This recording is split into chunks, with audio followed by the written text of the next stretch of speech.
Isinara muna ng pansamantala ang Strait of Hormuz ilang araw lang matapos lagdaan ng kasunduang pangkapayapaan kasama ng bansang Amerika. Ayon sa Iranian military, nilabag ng Estados Unidos at ng Israel ang napagkasundoong ceasefire noong Biyernes matapos muling sumiklab ang tensyon sa katimugang bahagi ng Lebanon. Inatake kasi umano ng Israeli troops ang grupong Hezbollah sa harap ng nakatakdang follow-up negotiations ng US at Iran sa Switzerland.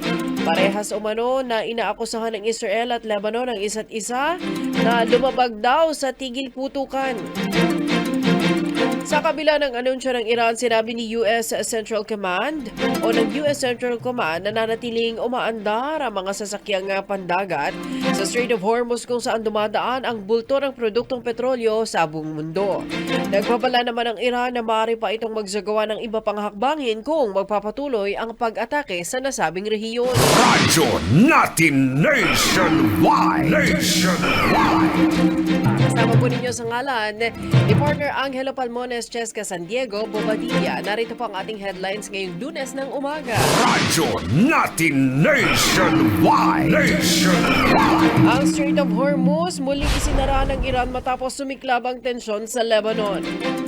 24 na Pilipino na nakakulong ng 9 na buwan sa Russia nakauwi na ng bansa. Philippine National Police mas pinaigting ang presensya sa mga paaralan kasunod ng 2 stabbing incident sa Cavite. Distribusyon ng bigas o rice distribution drive ni First Lady Liza Araneta Marcos magsisimula na ho ngayong araw na ito. Hanggang 9 pesos 50 centavos sa kada litrong rollback sa diesel, kasado na bukas. Ang gasolina naman may 3 hanggang 5 piso nga tapya sa presyo. 86.7 million pesos na halaga ng onion shipment mula sa China, pinawawasak ng Department of Agriculture. At Bagyong Francisco nasa typhoon category na. Meron namang low pressure area na nasa labas ng bansa. Mamaya alamin natin kung mataas ba ang tsansang maging ganap na bagyo. Radyo natin nationwide. 10 minutes after 7 in the morning, ang tamang oras sa buong Pilipinas. Kasama po natin ang 100 at mahigit na mga radyo natin stations. Luzon, Visayas at Mindanao. Katawag din natin ang ating mga reporters mula sa ating mga probinsya. Kami po'y mapapakinggan sa mahigit 100 mga radyo natin stations. Of course, online din po. Kami po ay mapapakinggan, mapapanood din sa YouTube at sa Facebook. Hanapin niyo lamang po radyo natin nationwide. Mga channels natin, pwede rin nyo kaming sundan sa TikTok, sa Instagram at sa iba pang social media handle. Radyo natin nationwide. Ipinagutos si Pangulong Bongbong Marcos Jr. ang pagpapalabas naman ng karagdagang 3 billion pesos para sa pagpapalakas ng repatriation and reintegration program ng pamahalaan para sa mga OFW na apektado ng krisis sa Middle East. Ayon kay Executive Secretary Ralph Recto, ang naturang pondo gagamitin para sa buong repatriation chain, kabilang na dyan yung post-departure assistance, pamasahe sa eroplano at reintegration services. Sa hulian niyang tala ng Department of Migrant Workers sa abot sa 10,000 o 10,500 na mga Pinoy, ligtas nang nakauwi ng Pilipinas sa pamamagitan ng DMW organized humanitarian flights. Kabilang dyan ang 8,281 na mga OFW, 1,803 na mga dependents o mga kamag-anakan ng mga ito, at 362 na mga Pilipinong na-stranded naman sa gitna ng silangan ng sumiklab ang nasabing giyera. Direkto para mapaigting ang reintegration ng mga returning Filipinos. Nagsagawa ang DMW ng 15 bayanihan para sa Balikbayang Manggagawa National Reintegration Network at Jobs Fair sa buong mundo. Radyo natin nationwide. Nasa linya na natin ang pag-asa si Ma'am Grace Castañeda para magbigay ng detalye. Yung low pressure area ba ma'am matutuloy at kamusta na ang lagay ng bagyong kasalukuyang meron tayo sa PAR? Ma'am Grace, good morning.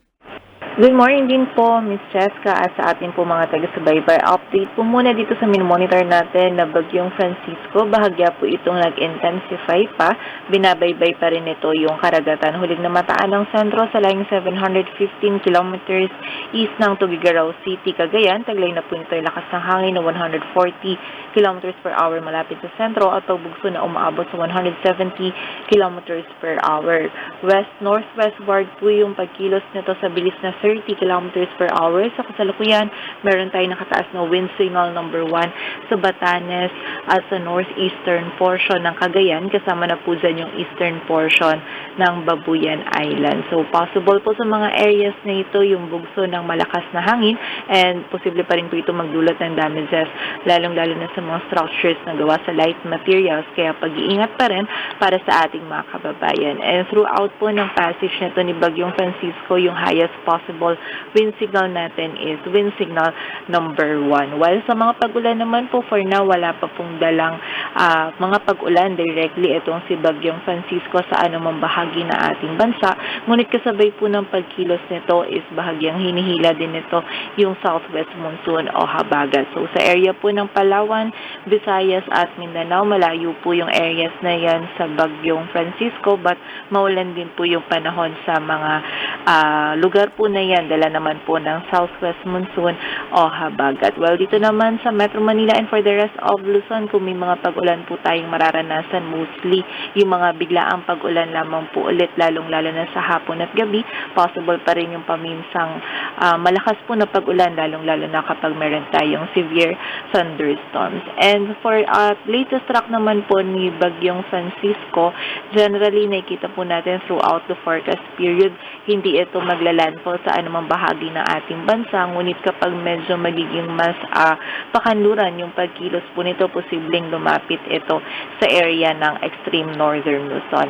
And ina-expect po natin na magre-recurve ito patungo sa may south ng Japan and possible po lumabas ng ating area of responsibility by Friday. And bukod po dito kay Bagyong Francisco, yung LPA naman na monitor natin sa labas ng PAR, huling namataan sa layong 2,885 kilometers east of southeastern Luzon. So, ngayon po mababa pa yung possibility nito na maging isang ganap na bagyo kung hindi po natin i-roll out yung pagpasok nito sa loob ng PAR. But now po is mababa pa yung chance or mataas pa po yung uncertainty natin. And sa ngayon nakikita natin na magre-recurve or hindi naman din po ito tatama sa anumang bahagi ng ating kalupaan kung sakaling ito ay maging isang ganap na bagyo. Oo. Kung ito magiging bagyo, ma'am, ano nang ipapangalan natin sa susunod na? Kasi F na, di ba? Ang susunod po na pangalan natin dito nga sa bagyo natin after nito ni Bagyong Francisco. So, ngayon po F na po tayo. So, yung susunod na po natin, the name is G, which is Gardo naman po. Kung sakaling ito nga ay mabuo at pumasok sa loob ng PAR. Oo. Ma'am, yung mga pag-ulan daw kahapon, yung biglaan, lalo na nung hapon hanggang gabi, bugso ang naranasan, although wala yatang halos ng mga thunderstorms. Pero yung sobrang lakas ng hangin at sobrang lakas ng buhos ng pag-ulan, nakapagdulot ba yan ng mga pagbaha? May kinalaman daw ba yan dun sa sa low pressure, dito sa Bagyong Francisco na meron tayo ngayon? Yung mga pagulan po sa Metro Manila po ito, yung mostly sa Metro Manila kagabi, is dahil po ito sa thunderstorms, mga localized thunderstorms lang po ito, wala pong kinalaman kay Bagyong Francisco and also wala rin pong kinalaman sa habagat. So, kahapon po maging ngayon, ganun po yung mga pagulan na posible nating maranasan, yung mga biglaan po. And kapag severe, hindi po siya tuloy-tuloy na pag-ulan but possible na may short period or may period ng malakas po na pag-ulan. Ma'am, may advisory ba tayo ng heat index? Kasi nitong over the weekend, parang ang reklamo ng mga tao, bumalik ba yung summer? Napakainit doon ng panahon, ma'am. Sa heat index po, meron tayong mga monitoring but sa ngayon po kasi since hindi nga po ganun ka-prevailing or nakaka-apekto po sa atin yung habagat, expect po natin pag during midday lalo na po is medyo mainit pa din yung panahon po natin. But kapag naman po pagsapit ng hapon at gabi, nandyan naman po yung mga biglaang pag-ulan. Oo. Anong expected natin na range ng temperatura natin, ma'am, everyday? So for now po, no, dito sa Metro Manila, expect po natin from 25 to 34 degrees Celsius. So yung weather po natin kahapon mostly, medyo ganun din po yung weather natin for today na ina-expect po natin. So sige, maraming salamat, Ma'am Grace. Thank you sa inyo dyan po sa Pag-asa. Maraming salamat din po. Mag-ingat po tayong lahat. Radyo natin nationwide. Ayan po ang update mula sa Pag-asa Weather Center. Kaya yung mga pag-ulan na nararanasan natin, mag-persist pa rin ho yan, ha? Yung mga thunderstorms. Although kahapon parang wala naman tayo masyadong, hindi kasing lakas nung nakaraang week, no? Na nakakatakot talaga yung mga pagkulog at pagkidlat. Pero asahan daw po yung mga panakanak mga pag-ulan, mga biglaang bagsak ng malalakas na ulan. Oras muna natin sa buong Pilipinas. 19 minutes makalipas ang alas 7 ng umaga. Magbabalik tayo matapos lamang po ang ilang paalala. Ito po ang radyo natin nationwide.